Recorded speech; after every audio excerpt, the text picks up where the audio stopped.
Hey, Bill McDonald here. What we're doing here today, we're up here at Lake Erie, pre-spawn time, trying to catch some of these smallmouths up here. And you know what we've done, we've idled around out here. We got a big giant rock flat where these pre-spawn fish are coming in here to spawn.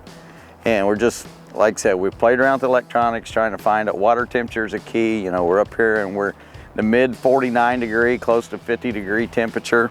And these boulders up here, we're just trying to, you know, wind some swim baits by them. And you know, the key of this thing is trying to figure out and let the fish tell us what they want and how they want it. Seems like they want a real slow retrieve, and it's either on that pause or when you're popping it off the bottom, when it's hung up in there is the key. You know, we're playing around here. I got a Lew's Ledge Series rod here with a custom Pro 2000 spinning reel.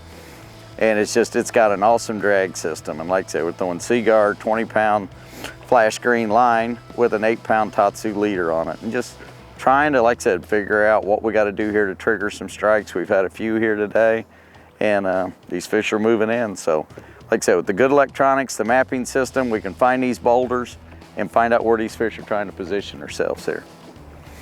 One of the keys is trying to figure out the retrieve that they want it. You know, I'm throwing it out there, let it go to the bottom, and I'm using a slow retrieve and trying to tick those boulders. And like I said, the biggest key is remembering what you're doing exactly when you get that bite. And that's the thing that if you can duplicate that, then that's a pattern that you can catch a lot more fish. A lot of times we're talking, we're goofing around, we don't know what we're doing when we get bit, and then we'll try to think about what we're doing. But if you can actually pinpoint what you're doing in that retrieve and what happened when you got that bite, will always help you catch a few more fish. I mean, was it on the bottom, you just popped it up, or was it when you come across that boulder? And like I said, trying to mimic that retrieve is the key to catching more than one fish. One thing out here while you're doing it, you know, you can use a controlled drift if you want, or you can actually troll, you know, back into the wind. What we're trying to do is just find that right depth that's there. And like I said, we wanted to get up here, and like I said, we moved the drift down, we caught a couple fish going down. And I'll troll back up. Like I said, I'm keeping it in that same depth range the whole time. And I'll get back up here, I'm trolling into the wind now, and then once I get up here, then I'll just drift right back down through here and try to maintain that line and continue to catch a few more fish in it. You know, the track line on the GPS is key, and something that I like to do is you know, when I'm trying to figure out where I want to go and locating this thing, I put a few waypoints on there, and then once I start fishing, I change the icon so that when you get a bite, every time I get a bite, I'll punch an icon in. And then that way, later in the day, I can look at it and I get a pattern going, and the same thing with those track lines. So you can follow that same track line, or you can, you know, deviate from it to try to figure out if there's more fish further out or shallower in. But by putting those waypoints on every time you do it, whether you're out on a ledge, you're fishing a flat, you can try to start building a storyline there. And like I said, by those waypoints, it's going to tell you something by the depth that they're in, and you can go back and then try to duplicate that somewhere else and keep on catching a few more fish. Game on. There we go. And just like I said, we're following a track line up through there, and we get an actor to come up. That's a good smallmouth right there, and that's what we're looking for. Punch a waypoint in. It's another one for the story. Come here, open your mouth up, big guy. Not the biggest in the world, but it's a good fat one.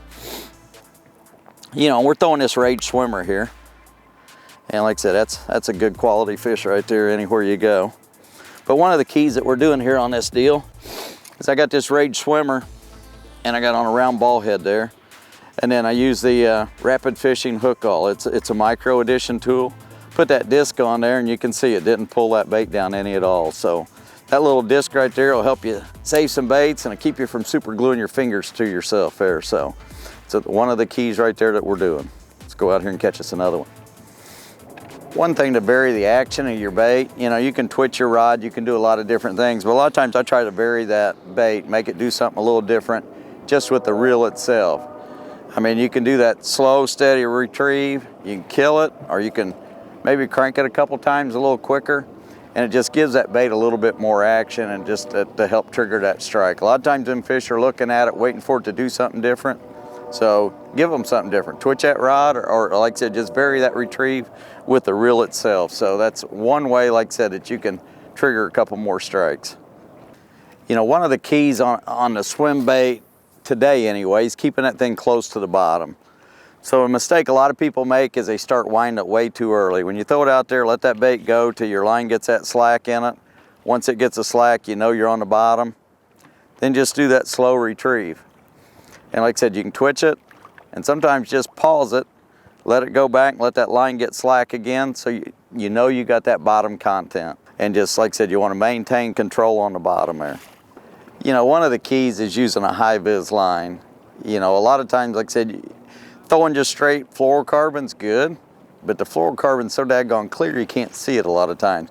That high vis line, you can keep control and you can see it. And then like I said, you can see them little twitches of the line when a fish bites. Anytime you see anything different, you feel anything different, or you do not feel anything, jerk. Right there, right that one right there. Come on, baby. Coming up. That's a good one.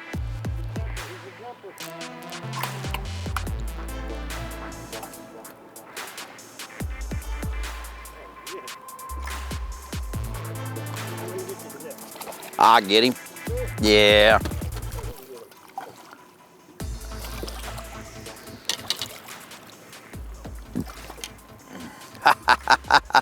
Look how wide that one is. That's what you're talking about. Just couldn't resist him, a little rage swimmer there. You look at that disc. I don't know how many fish I've caught on that, but that disc is holding that bait up there every time, so. We'll put him back in here, let him swim off. Mark another dot.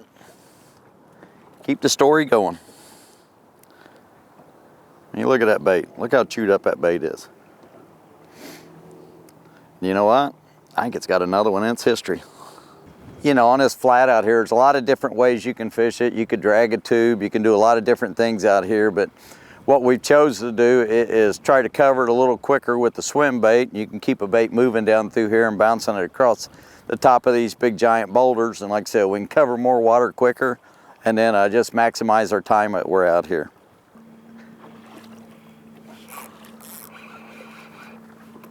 There we go.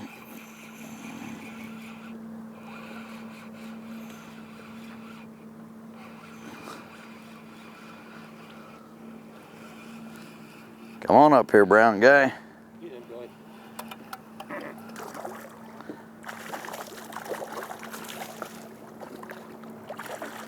Love it when a plan comes together.